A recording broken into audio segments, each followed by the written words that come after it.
to, getting back to the question, we like to make sure that we're breaking tasks up into smaller pieces. If your child is overwhelmed by brushing teeth, or more likely by things like cleaning up the room, instead of making it an impossible task, break it into small pieces. All right, your room does need to be cleaned up by this evening, but let's have you just start with the bookshelf next to your bed.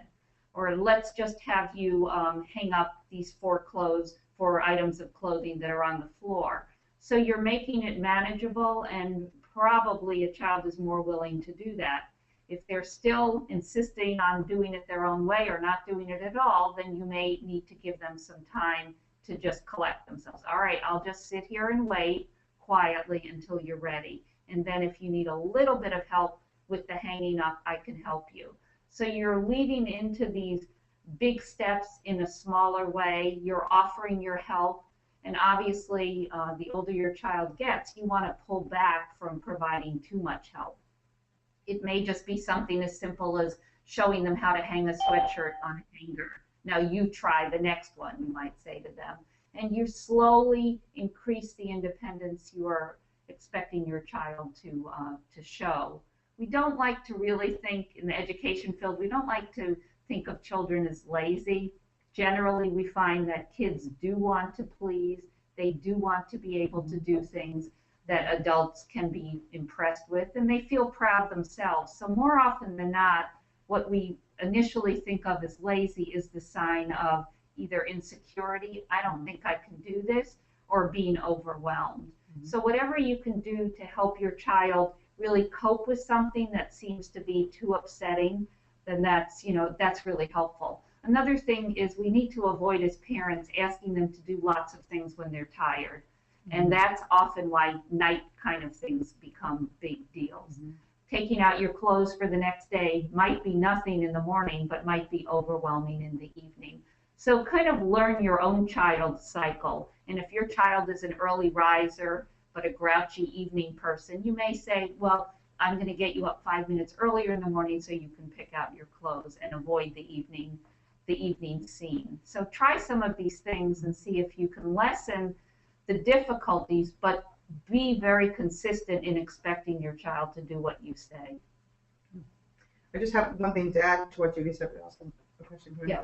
One of the positive sort of future effects of starting this habit now of helping your kid break down a big project into small tasks is that this can really help she or he academically as they get into the upper grades. For example, if they're given a big project to do in 6th or 7th grade, when they first look at it, some kids will look at it and be completely overwhelmed. But if they have built a habit with you from age 6 or 7 about breaking down a big project into small tasks, then they'll feel much more confident to know how to handle this project in 6th or 7th grade. And they may come to you and you can work together to take the project and break it down into manageable steps, even with deadlines, for example.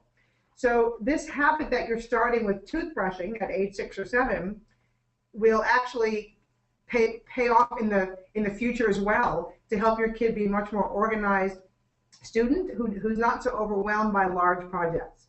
So that is one kind of nice futuristic positive effect.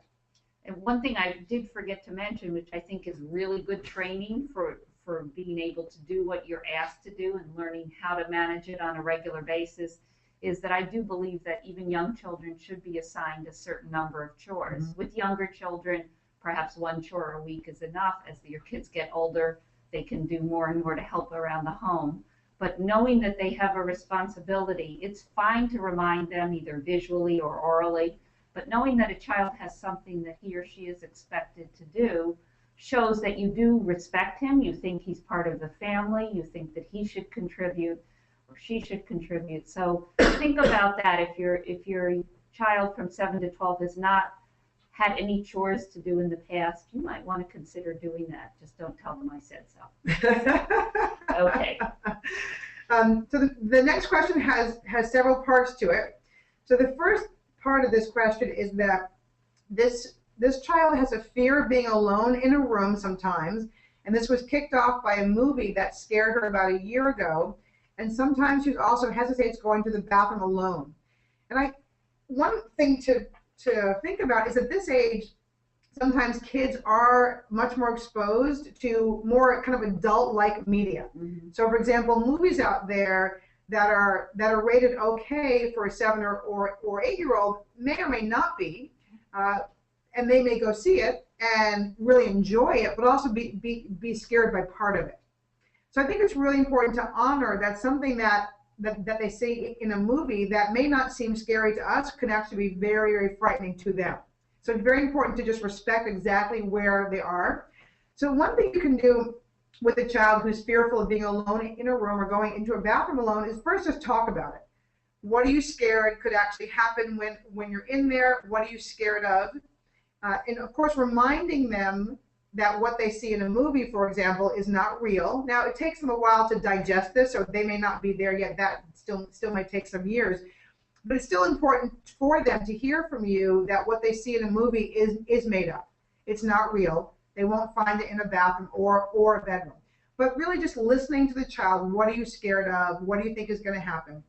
So I think it's also helpful to even walk into the room with the child, holding their hand, into the bathroom, the bedroom, whichever room they're fearful of, and really do kind of an exploration of the room just to make sure that it's clear and clean of anything that may scare the child. Now, of course, you know there's no monsters or goblins or hobbits in there, but they may not know that. But by you showing them that you respect where they are, they will feel much more soothed by you, and they will also literally see that there's nothing in there to actually hurt them. So that could help.